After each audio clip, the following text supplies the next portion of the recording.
وسلام على المرسلين والحمد لله رب العالمين۔ انتہائی معزز سامعین، سورہ حج 17واں پارہ آیت نمبر 49 اور 50 آپ کے سامنے تلاوت کی۔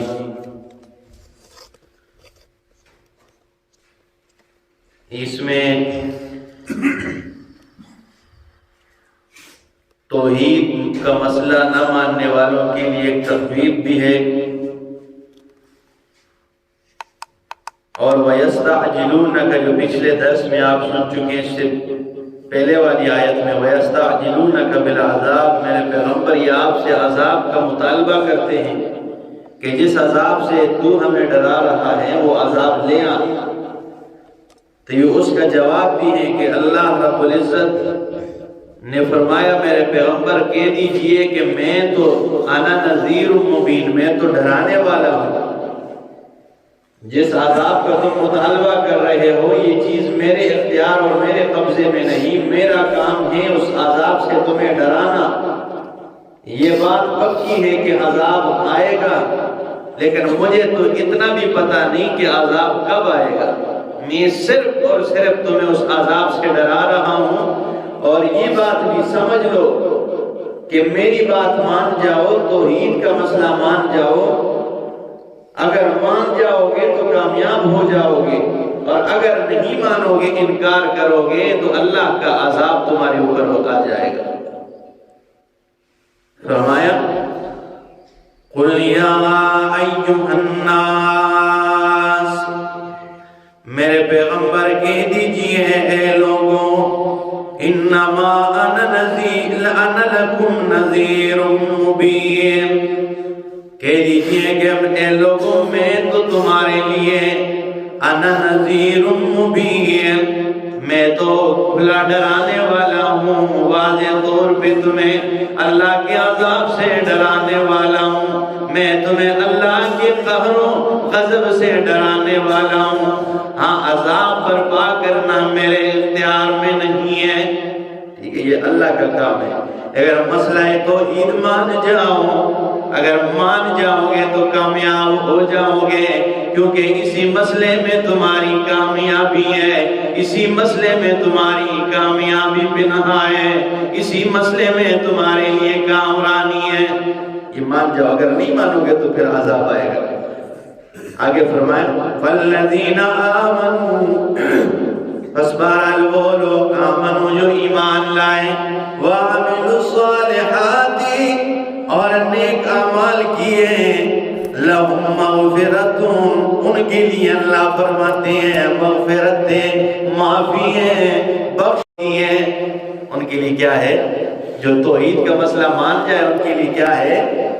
لَهُمْ مَغْفِرَةٌ ان کے لیے مغفرت ہے، معافی ہے، بخشش ہے، وَرِزْقٌ كَرِيمٌ ان کے لیے عزت والی روزی ہے، وَالَّذِينَ سَعَوْا فِي آيَاتِنَا اور بے شک وہ لوگ جنہوں نے کوشش کی ہماری آیات میں، معاجزینہ ہماری آیات جھٹلانے کی کوشش کی ہے، اسے نیچے کرنے کی کوشش کی ہے، اولئک یہی لوگ ہیں اصحاب الجحیم، اللہ فرماتے ہیں یہی لوگ جہنم والے ہیں، یہی لوگ آگ والے ہیں، یہی لوگ تباہ و برباد ہونے والے، یہی اخروی انجام کے لحاظ سے دنیاوی اور اخروی دونوں، یہ لوگ آگ والے جہنم والے ہیں۔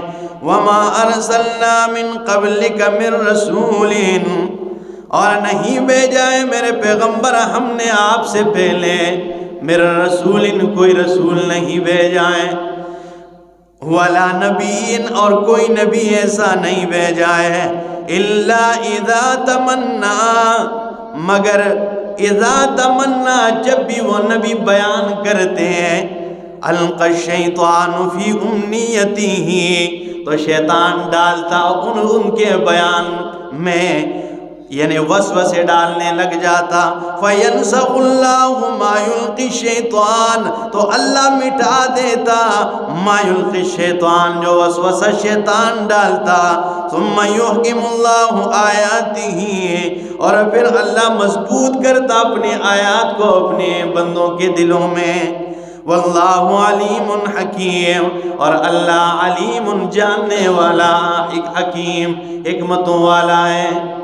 اب آیت ذرا سمجھے. اللہ فرماتے ہیں میں نے آپ سے پہلے میرے پیغمبر جو بھی رسول بھیجے ہیں، نبی بھیجے ہیں، وہ جب بھی بیان کرتے شیطان وسوسے ڈالتا. یہاں پہ مفسرین نے کئی واقعات کا ذکر کیا ہے، کئی چیزیں من گھڑت باتیں بھی ذکر کی ہے. یہاں تک لکھا ہے، صبح میں پڑھ رہا تھا، ایک نے لکھا ہے کہ اللہ کے رسول بھی ایک دن بیان کر رہے تھے. ٹھیک ہے، انہوں نے آیت کو سمجھے ہی نہیں ہے. اللہ کے رسول بیان کر رہے تھے اور ایک دم آپ اللہ کے رسول نے مشرکین کے معبودان باطلہ کی تعریف کر دی. یعنی آپ کی زبان پہ معبودان باطلہ بتوں کی تعریفیں آپ نے شروع کر دی. نعوذ باللہ من ذالک. اللہ کے رسول تو جس راستے سے وحی آتی ہے اللہ نے شیطانوں کے لیے وہ راستہ ہی بند کر دیا، منقطع کر دیا. ٹھیک ہے، اور آپ کی زبان پہ جس پاک مطہر زبان پہ آپ قرآن سناتے، رب کی توحید سناتے.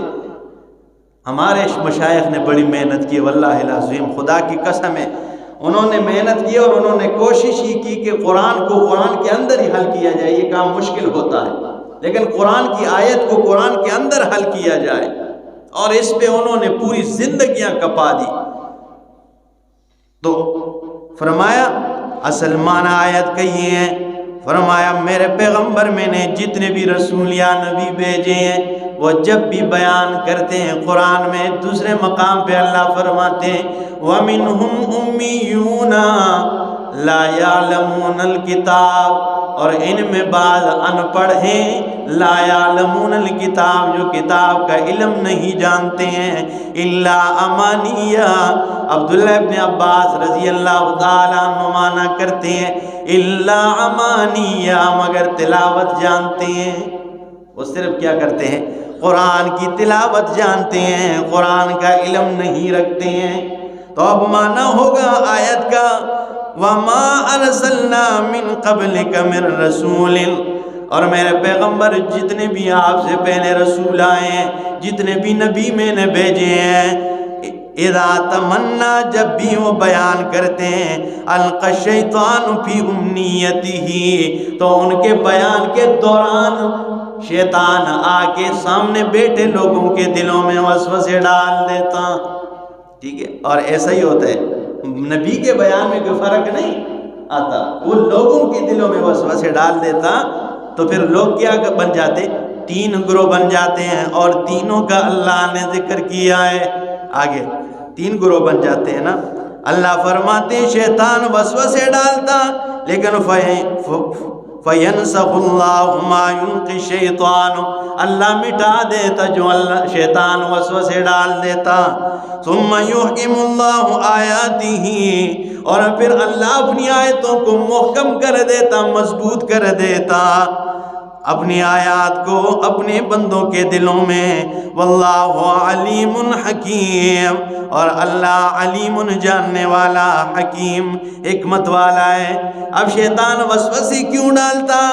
لیجعل ما یلقی الشیطان، لیجعل، تاکہ بنا دے اللہ وہ جو شیطان نے وسوسہ ڈالا ہے، فتنتاً آزمائش، للذین، ان لوگوں کے لیے، فی قلوبہم مرض، جن کے دلوں میں بیماریاں ہیں.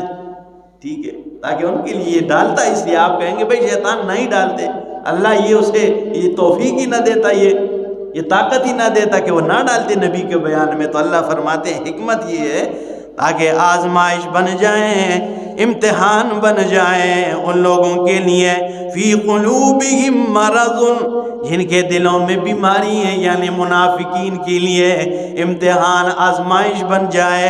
والقاسیۃ قلوبہم، اور جن کے دل سخت ہیں، یعنی اس سے مراد مشرکین پکے کافر ہیں، ان کے لیے آزمائش بن جائے۔ وَإِنَّ الظَّالِمِينَ، اور بے شک ظالم، لَفِي شِقَاقٍ بَعِيدٍ، ہاں وہ دور کی کیا ہے؟ ہاں لفی شقاق بین، دور کی دشمنی میں ہے، سختی میں پڑے ہوئے ہیں، اسی جہالت میں پڑے ہوئے ہیں، ٹھیک ہے۔ تو اللہ فرماتے ہیں منافقین کے لیے، کافروں کے لیے، اور آگے وَلِيَعْلَمَ الَّذِينَ، اور تاکہ جان لے وہ لوگ اوتوا العلم، جنہیں کتاب کا علم دیا گیا ہے، أَنَّهُ الْحَقُّ مِن رَبِّكَ، کہ بے شک جو کچھ بھی کہا ہے یہ سب کا سب حق اور سچ ہے تیرے رب کی طرف سے۔ فَيُؤْمِنُوا، بس وہ ایمان لاتے ہیں، بِهِ، اس کتاب پر، فَتُخْبِتَ لَهُ قُلُوبُهُمْ، اللہ فرماتے ہیں ان کے ساتھ ان کے دل نرم پڑ جاتے ہیں۔ وَإِنَّ اللَّهَ لَهَادِ الَّذِينَ آمَنُوا، اور بے شک اللہ رہنمائی کرتا ہے ان لوگوں کا جو ایمان لاتے ہیں، اِلَىٰ صِرَاطٍ مُسْتَقِيمٍ، سیدھی راہ کی طرف۔ اب تین گروہوں کا، اور یہی ہوتا ہے، تین گروہ بن جاتے ہیں جب بیان ہوتا ہے تو لوگ تین، یہ شیطان ڈالتا ہے دلوں میں، یہ نہیں کہ یہ آج کل بھی ہو رہا ہے کہ جب بھی کوئی عالم حق قرآن بیان کرتا ہے، جب بھی کوئی عالم حق بیان کرتا ہے تو شیطان کا کام یہ ہوتا ہے کہ لوگوں کے دلوں میں وسوسے ڈال دیتا ہے، اور اس کا اللہ نے ایک نقشہ ذکر کیا واللہ قرآن میں۔ اللہ فرماتے ہیں، یہ سورہ مدثر میں 29واں پارہ ہے، فَقُتِلَ كَيْفَ قَدَّرَ ثُمَّ قُتِلَ كَيْفَ قَدَّرَ، جب یہ منافق سامنے بیٹا ہوتا ہے تو یہ سامنے یہ مولوی صاحب جو خطیب ہوتا ہے اسے کوشش کرتا ہے یہ مجھے میری طرف متوجہ ہو جائے، مجھے دیکھ لے کہ بھئی یہ بندہ کتنے غصے میں تھوڑا ہاتھ اولا رکھوں، ٹھیک ہے۔ اللہ فرماتے ہیں ثم نظر، یہ اندازے لگاتا ہے، اگر کوئی اس طرح بات ہونا کہتے ہیں ہاں میں ہوں، کوئی اچھی بات ہو تو کہتے ہیں یہ سب کچھ میرے بارے میں ہو رہا ہے، اگر کوئی سخت آ جائے تو یہ پھر غصے ہوتا ہے۔ تو اللہ فرماتے ہیں ثم نظر، یہ دیکھتا ہے، ایسے کبھی کبھی ایسے بھی کرے گا، یہ ڈر جائے اور بس کر جائے، ٹھیک ہے، ایسے مچھو کو بھی تاؤ دے گا تاکہ یہ ڈرے اور مسئلہ بیان کرنا بس کر دے۔ ثم نظر، پھر دیکھا اس نے، جب اس پہ بھی کام نہیں چلا، خطیب صاحب لگا ہوا ہے، ٹھیک ہے، وہ اپنا بیان کر رہا ہے، قرآن بیان کر رہا ہے، کل کے مسئلے توحید۔ ثم عبس وبصر، پھر اس نے تیروی چڑھائی، اس نے کیا کر دی؟ جب دیکھنے پہ نہیں ہوا اس طرح نا، اور مجھ کو تاؤ دینے پر بھی نہیں ہوا، پھر تیروی چڑھانا اسے کہتے ہیں، یعنی انتہائی بے دلا بیٹھنا ہے، بس اس طرح کہ بھائی میں اٹھنے والا ہوں، بس کریں آپ۔ لیکن خطیب صاحب نے جب اس پہ بھی بس نہیں کیا، نقشہ ہے نا منافقین کا، جب اس پہ بھی اس نے بس نہیں کیا، اللہ فرماتے ہیں اس کی آخری بہادری یہ ہوتی ہے ثم ادبرا، یہ دبر دکھا کے بھاگ جاتا ہے۔ یہ چادر اس طرح کر دیتے ہیں، ہم کس لیے آئے تھے اور یہ کیا بیان کر رہا ہے، بس اس کی آخری بہادری یہ ہوگی، یہ تجھے کہہ کچھ نہیں سکے گا۔ یہ قرآن نے پورا نقشہ ذکر کیا۔ اللہ فرماتے ہیں منافقین کے لیے یہ شیطان وسوسے اس لیے ڈال رہا ہے تاکہ منافقین کے لیے آزمائش بن جائے، اور جو مومنین ہوتے ہیں ان کے دل میں جا کے جگہ کرتی ہے، قرآن جا کے رستے بنا لیتا ہے، ٹھیک ہے۔ جو آیت مولوی بیان کرتا ہے خطیب، اس کے دل پہ جا کے لگتا ہے، اور وہ کہتے ہیں واقعی جو رب نے کہا اس نے کیا کہا، سچ کہا۔ لیجعل ما، تاکہ بن جائیں جو شیطان نے وسوسہ ڈالا ہے، فتنۃ، آزمائش بن جائے ان لوگوں کے لیے جن کے دلوں میں بیماری ہے، والقاسیۃ قلوبہم، اور جن کے دل سخت ہیں مشرکین، وَإِنَّ الظَّالِمِينَ لَفِي شِقَاقٍ بَعِيدٍ وَلِيَعْلَمَ الَّذِينَ، تاکہ جان لے وہ لوگ اوتوا العلم جنہیں علم دیا گیا ہے، انہ الحق من ربک، کہ جو رب نے کہا ہے وہ حق اور سچ کہا ہے، فیؤمنوا بہ فتخبت له قلوبہم، وہ اس پہ ایمان لاتے ہیں اور دل ان کے نرم پڑ جاتے ہیں، وَإِنَّ اللَّهَ لَهَادِ الَّذِينَ، اور اللہ رہنمائی کرتا ہے ان لوگوں کا جو ایمان والے ہیں، اِلَىٰ صِرَاطٍ مُسْتَقِيمٍ، سیدھی راہ کی طرف، وَلَا يَزَالُ الَّذِينَ كَفَرُوا فِي مِرْيَةٍ مِّنْهُ، اور ہمیشہ وہ لوگ جنہوں نے کفر کیا ہے، فی مریۃ منہ، شک میں ہوتے ہیں اس سے، حتی تأتیہم الساعۃ، اور اس وقت تک شک میں رہیں گے کہ قیامت برپا ہو جائے، یہاں تک کہ قیامت برپا ہو جائے، بغتتاً اچانک، او یأتیہم عذاب یوم عقیم، یا ان کے پاس آ جائے عذاب اس دن کا عقیم جو بانجھ ہے، یعنی عقیم تو بانجھ عورت کو کہا جاتا ہے جس کی اولاد نہ ہو، یہاں قیامت کے دن کو عقیم اس لیے کہا ہے کہ عقیم کا اصل معنی یہ بھی ہوتا ہے کہ جس کا کوئی فائدہ نہ ہو، بے فائدہ بے مقصدہ ہو، ٹھیک ہے نا، اور جو سخت ہو انتہائی زیادہ، اس کی کئی معنی ہے۔